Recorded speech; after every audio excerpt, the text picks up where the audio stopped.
Quando surge, Direi de novo falando. Ontem eu fiz uma live rapidinha falando sobre a convocação, mas eu queria falar um pouquinho sobre um cara específico, que é o cara do momento, é o que todo mundo tá falando, Neymar. Vamos lá. Se você olhar os números do Neymar em relação à seleção brasileira, é inquestionável, não tem o que se falar do Neymar na seleção brasileira. É totalmente inquestionável. Se você for falar sobre qualidade técnica, também não tenho o que falar da qualidade técnica do Neymar. E estava pegando um pouco questão de condicionamento físico, se ele conseguiria entregar sequência de jogos, essas coisas todas, né? Então, eu sou um fãzaço do Neymar, sempre disse que eu achava que ele tinha que estar na lista, né?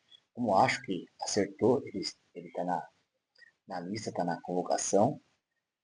Só que muitos falou, é posição física, hoje futebol é muito físico, muito tático, talvez ele não consiga entregar aquilo que se precisa de um jogador nos dias de hoje.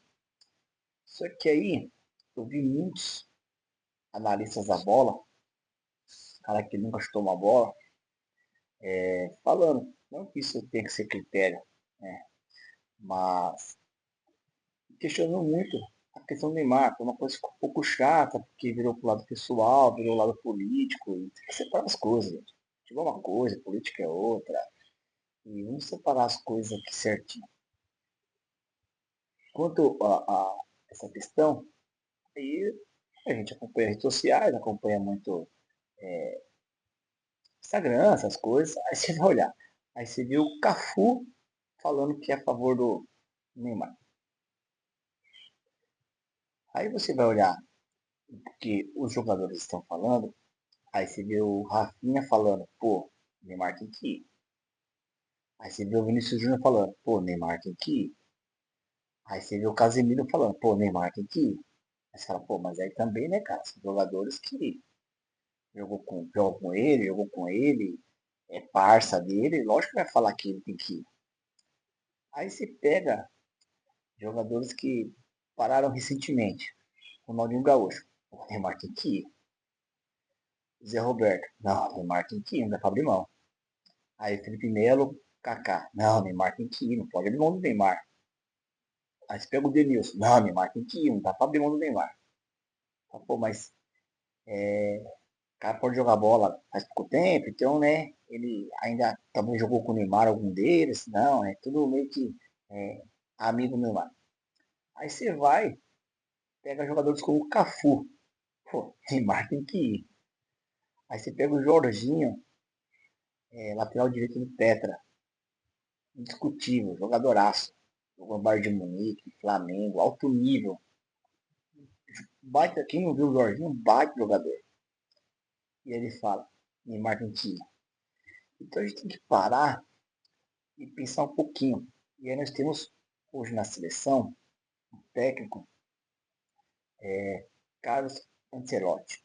Eu não sou muito fã do Carlos Ancelotti por questão de gosto. Né? Prefiro mais técnicos como Guardiola, entre outros.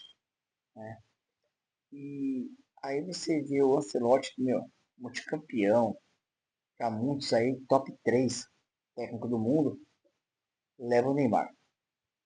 Então não é possível que todos esses caras que nós comentamos aqui, desde os mais antigos jogadores, Cafu, Jorginho, as mais recentes, Kaká, Ronaldinho Gaúcho, Ronaldo Fenômeno, Zé Roberto, Djalminha, aí Pé de Anjo, Marcelinho Carioca, aí esse tipo de agora, Rafinha, Vini Júnior, Casemiro, todos falam que leva Neymar. Aí, o cara que não é do meio, não jogou bola, ele estuda futebol, estudioso. Você pega, por exemplo, o Mauro César. Eu acho ele um baita comentarista quando ele não deixa o clubismo falar ou o lado pessoal falar. Ele pega a raiva de algumas pessoas e ele vai pro lado pessoal. É isso que atrapalha muito o Mauro César, mas ele é um cara que entende muito de bola. Esquema tático, essas coisas, é um cara que sabe.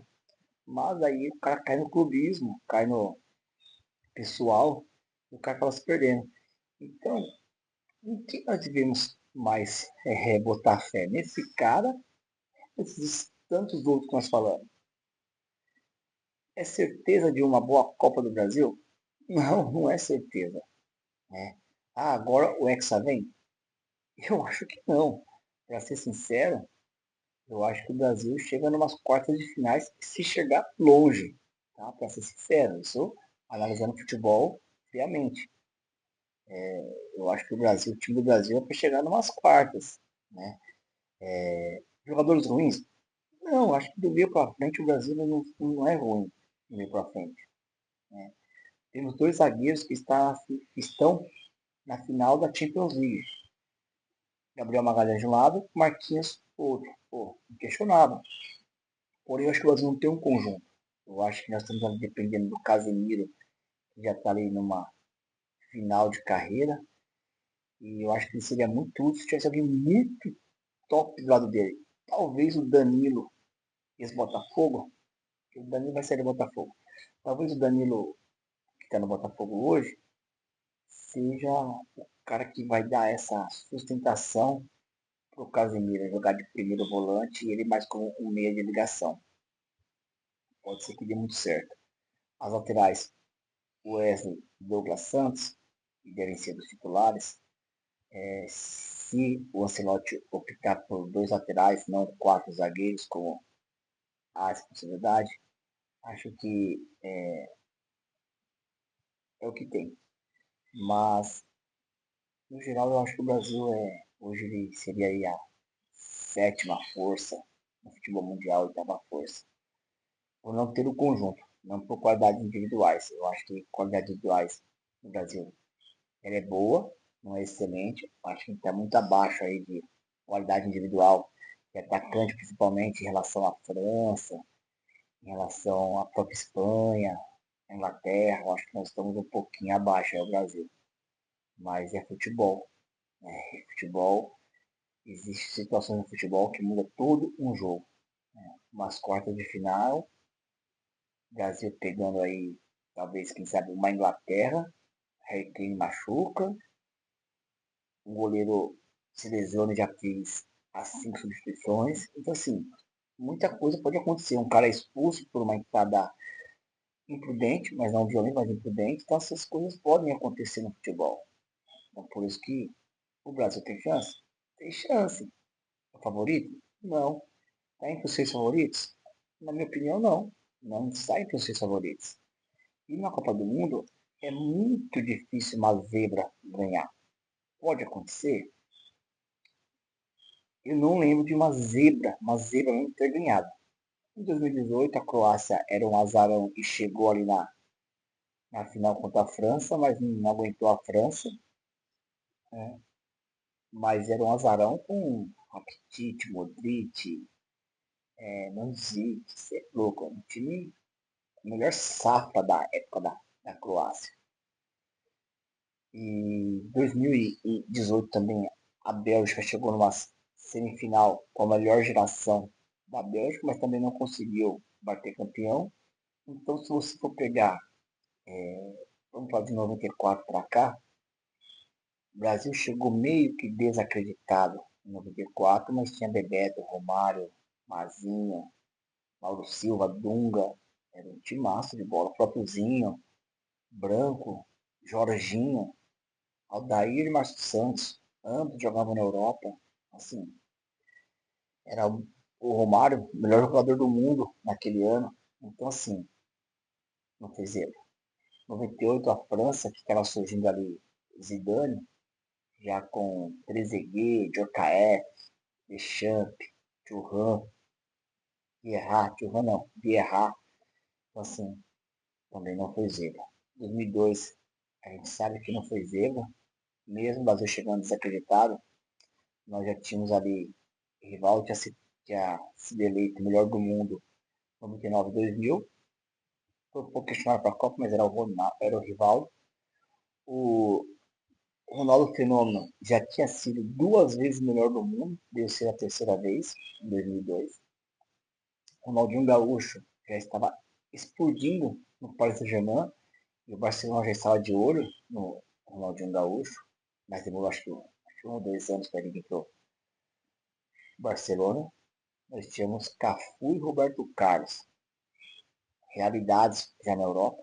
Cafu estava voando na Roma, Roberto Carlos voando na Inter de Milão, que depois foi para o Real Madrid e outro foi para o Milan.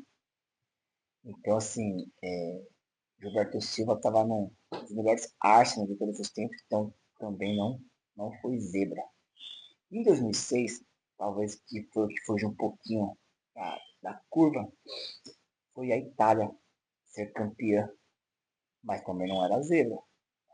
Não era zebra. Tinha uma zaga muito consolidada. Se eu não me engano, a Itália tomou acho que 2 gols na Copa inteira.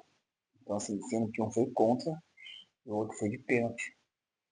Então, assim, era uma equipe muito consolidada. Então, tem como você falar que foi zebra. Né? Em 2010, a Espanha, que era o tic-tac, dava aula. Em 2014, a Alemanha não era a favorita, mas não era azarão. Não era azarão, não era favorito para 2014, mas não era o azarão. Ele foi campeão. Em 2018, a França surgindo Mbappé ali e companhia. Em 2022, a Argentina, que também não era a favorita, começou a Copa perdendo, inclusive para a Arábia Saudita, e bateu campeão. Então, dificilmente a Copa do Mundo é campeão quem está entre os 5 ou 6 candidatos ao título. E eu acho que nessa Copa do Brasil não está nem entre os 6 para ser candidato ao título. Talvez com muito esforço, muita boa vontade, ali um sexto. Né? Pode colocar aí a França como a grande favorita, a Espanha, a Inglaterra, a própria Argentina, e aí com muito esforço ali de Portugal. Portugal, que acho que os 5 primeiros são esses, não exatamente nessa ordem. Vou colocar uma ordem aqui de favoritos para a Copa do Mundo. Eu colocaria França, Espanha, Portugal, por, não pela camisa, mas um time titular muito bom, 2 bons laterais, um meio de campo ali com o Vitinha e o João, 2 baita jogador. Aí já tem Bernardo Silva, Bruno Fernandes, esse cara é muito bom mesmo, muito bom. E a Inglaterra e a Argentina, que é atual campeã, e está com conjunto, e lá eles entenderam que, se necessário for, o goleiro vai sair dar um carrinho para ajudar o Messi. Coisa que nenhuma seleção no mundo comprou essa ideia, como os argentinos compraram de jogar pelo Messi e deu certo em 2022. E aí o Brasil, com muito esforço, ali seria um sexto, mais pela camisa. Vamos lembrar que recentemente perdemos para o Japão, perdemos para a França com um jogador a menos colocou o Brasil na roda. Então a gente tem que pontuar essa situação. Bem, essa é uma análise aí sobre a convocação da seleção brasileira, sobre o Neymar.